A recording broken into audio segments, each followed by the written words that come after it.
Hello everyone and thanks for joining us. This is AMECO Haber English Service and you're watching our daily updates. I am Gaila Damu. Stay with us. Ethiopian American Civic Council political strategist Askwal Tafari said most of the Ethiopian diaspora living in the United States of America are very enthusiastic about the peace agreement. Ababa Brahani reports. She added that the peace agreement and the ongoing implementation process is a step towards peace, and the Ethiopian diaspora is enthusiastically looking forward to reconstruction. Askwal said that the recent visit of government officials led by House of People's Representatives Speaker Taggese Chafo to Mekele is a really exciting event. She noted that all people deserve peace, adding that giving peace a chance is an admirable step.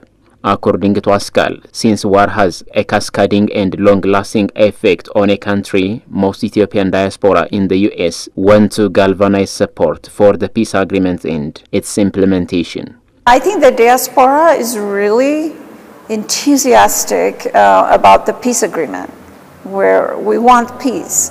In fact, the peace in Mekele, when we saw it is when we landed here, that day we landed, and it's really exciting. We have to give peace a chance. We can't continue to fight.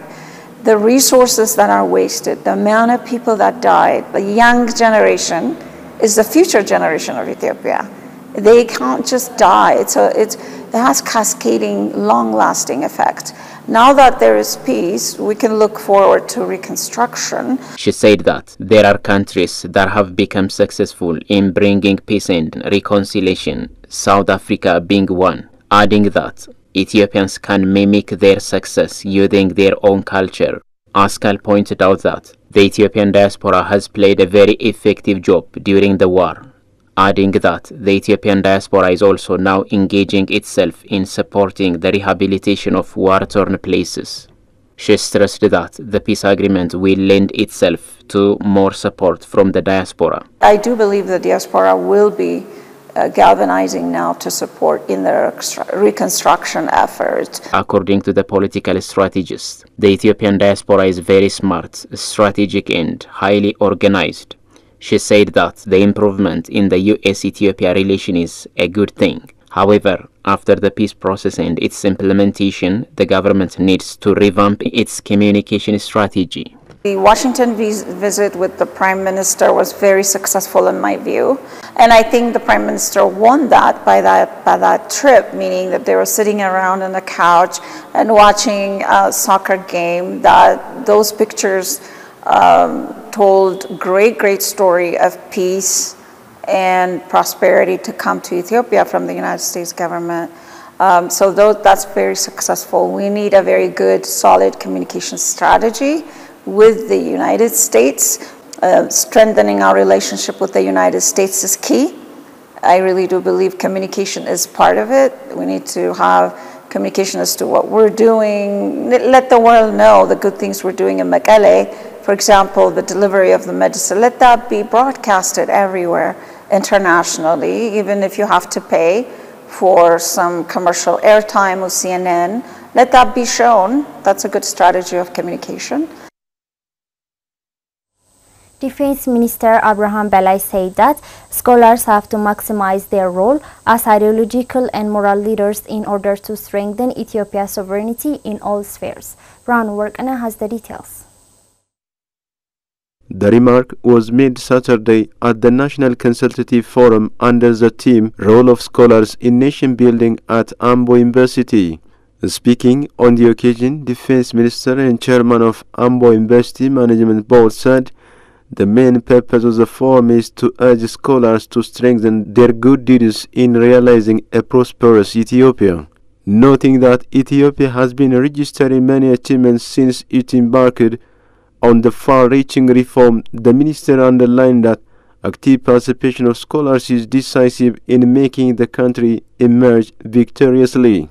Acknowledging the role of scholars, whose creativity and leadership has contributed a lot to the prosperity of many countries, Abraham called on Ethiopian intellectuals to fulfill their role in the nation-building process. He stressed that the scholars have to play their role in bringing national consensus through the discussion. The minister underlined that the sovereignty of Ethiopia, which has been consolidated with blood, should be strengthened through citizens' strong development work. In this regard, the scholars have civic responsibility to lead, awaken and inform the people, Abraham noted. To this end, they should fulfill their role as ideological and moral leaders and build the country on a strong foundation to pass on a better Ethiopia to the next generation. Moreover, scholars should play their role to build a sustainable and durable peace, civilized, moral and democratic society in the country. According to the minister, elites of the country have to seek knowledge and truth, eager to inform others and free from partisanship. The two-day consultative forum has brought together scholars of Ambo University and government officials of West Shoa Zone. People originally from Tigray and residing in the capital Addis Ababa noted that the Pretoria Peace Agreement opens a new chapter for togetherness among Ethiopians and ensures durable peace in the country. Modo Muliye presents the story.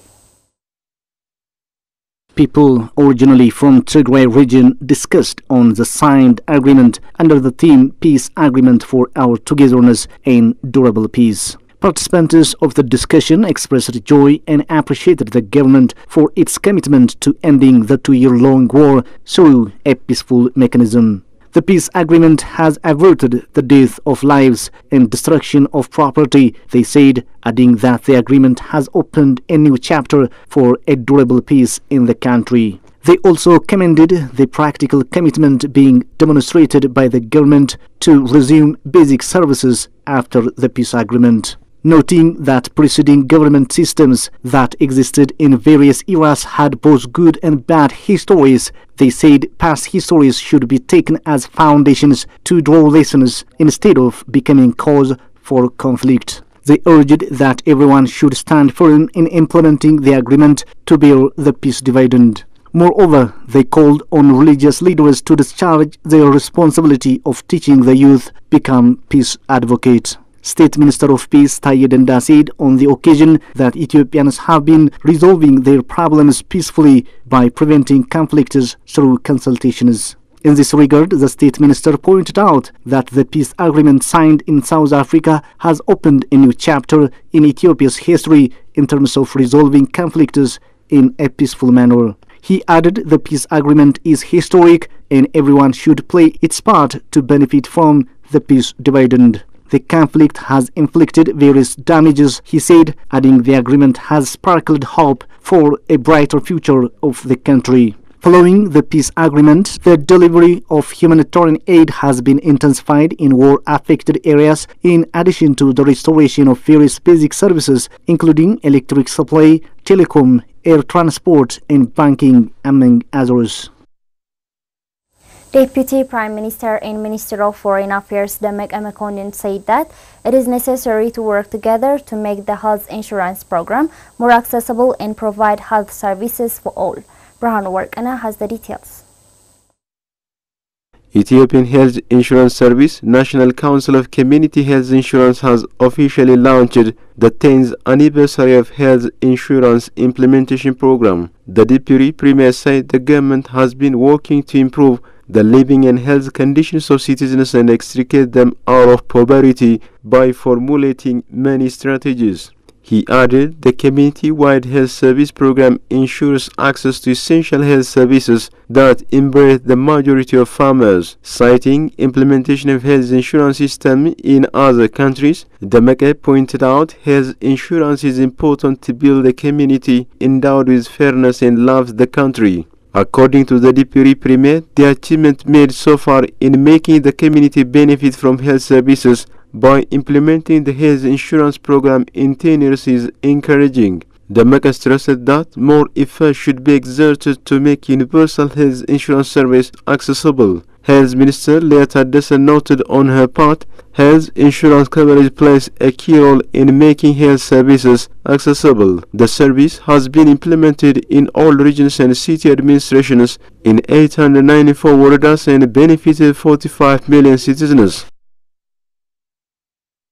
Amhara Regional State Tourism Bureau on a press conference disclosed that the Bureau is undertaking preparation activities to host guests coming to the region for the upcoming Ganna or Ethiopian Christmas and Timket or the Ethiopian Epiphany. Brian Workana presents the story.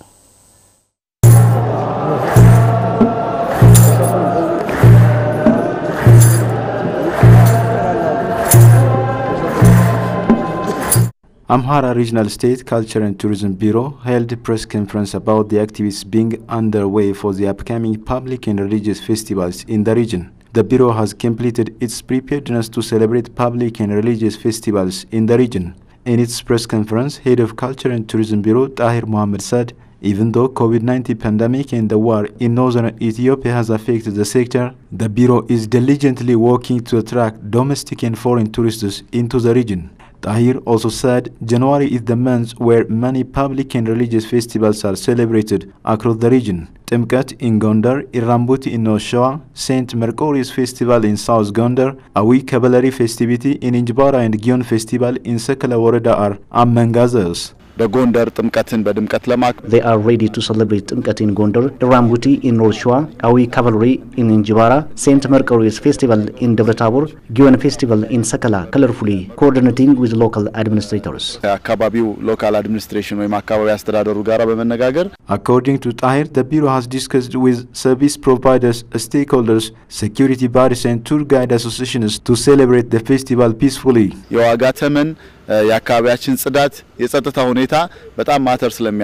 Cost estimation, environmental hygiene and security issue matters tourists in the region. Therefore, the Bureau has evaluated all these things with local administrators so far. Service providers are ready. There is no any kind of security threat in our region to foreign tourists. We are working with our tour guide associations, hotel managers and tourism stakeholders to create comfortable situation to tourists till they back to their home.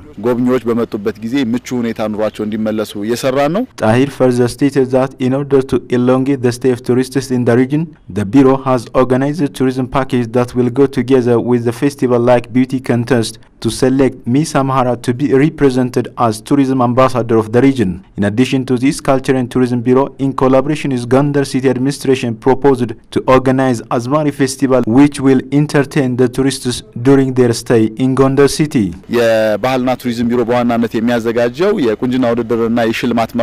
Basically, there are events where Culture and Tourism Bureau organize in Gondar City. These are beauty contest and award ceremony. The event will start before the celebration of these public and religious festivals. Events will be informed to the public soon and will be also one event to elongate the stay of tourists in the region. As we know, the region has many writers and artists contributing a lot to the nation. Uniquely, this year we have organized a tourism package like Azmari Festival from Gondar to Purwax. Yazmari Festival in Gondar ከተማ ላይ መነሻውን አድርጎ ቡርቧክስ አካባቢን ጭምር እንዲጎበኝ. In its press conference, Tahir said the Bureau is working to enhance domestic tourism in the region apart from attracting foreign tourists using the social media platforms like Visit Amhara and Explore Amhara. Finally, Tahir calls on domestic and foreign tourists to participate in public and religious festivals to be soon celebrated in January in the region. ክልላችንም አጠቃላይ ማህበረሰብ አገልግሎት ተቋማት እንግዶቻቸውን ለመቀበል በጣም ዝግጅት ያደረጉ ስለሆነ service providers in our region, generally communities, are waiting to welcome domestic and foreign tourists. Therefore, I call on everybody to come and attend public and religious festivals. ከወዲሁ ጥሪያችን ለማስተላለፍ እንወዳለን.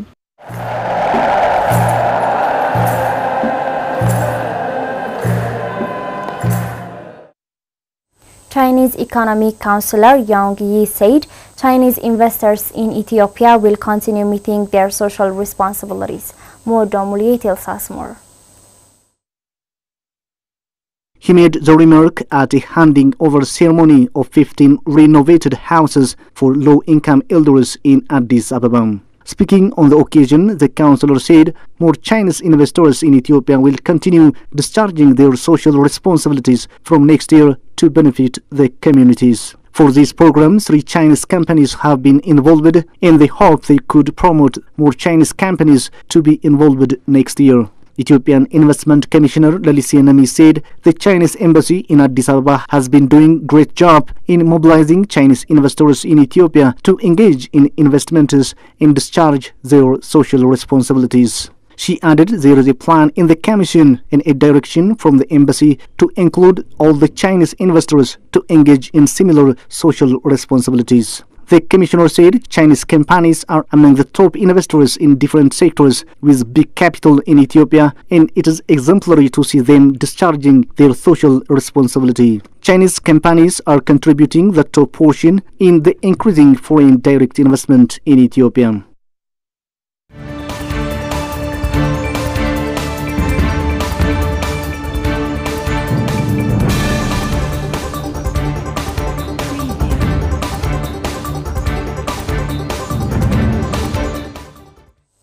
You're watching AMECO Haber English service, and now let's proceed to News Beyond Borders. The faces of the 108 Chibok girls who are still missing nearly 9 years after their abduction by Boko Haram are being remembered in a new exhibition in Nigeria's capital, Lagos. According to media, the portraits of the girls were sculpted in clay in a collaboration between French artist Bruni Nori, university students, professional potters, and the families of the victims. In 2014, 275 girls were seized from the government girls' secondary school in the Chibok community in northeastern Nigeria. Since then, about 160 of the girls have been released, some after years of captivity, but the story has long faded from the headline, as CGTN Africa reported.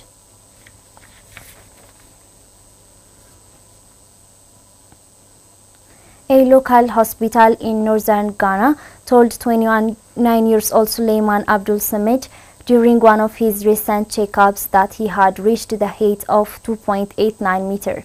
This would make him the tallest man in the world, but there was a catch: the rural clinic could not be sure for his height because it did not have the correct measuring tools. Diagnosed with gigantism a few years ago, the young man was attending a monthly appointment to deal with the complications of living as a giant when he was asked to stand straight against the measuring rod. A shocked nurse told him he has grown taller than the scale. He was not surprised to hear he was tall, given he has never stopped growing, as BBC reported.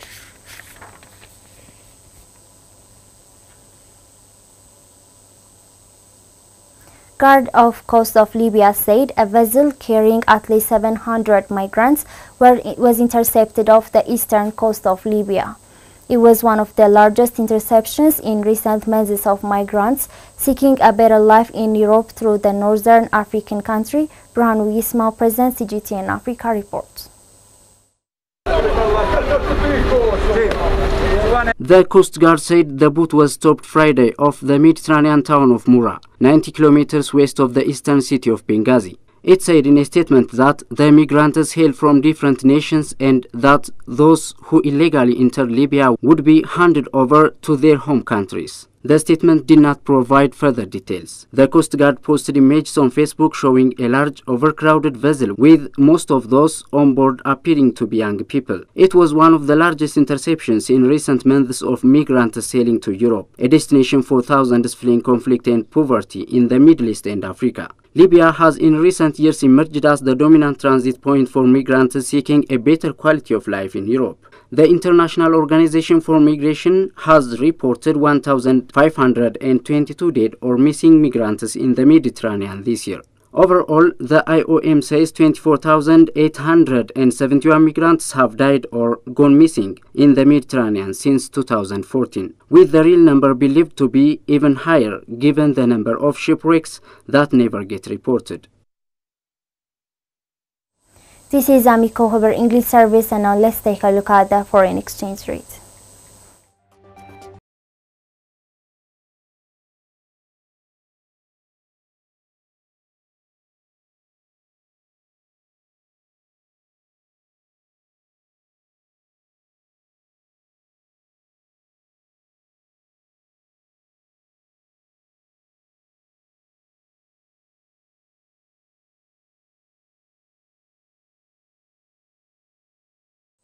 That's all the news we have for today. I'm Gaila Damu. Thanks for watching and stay tuned with the rest of our programs.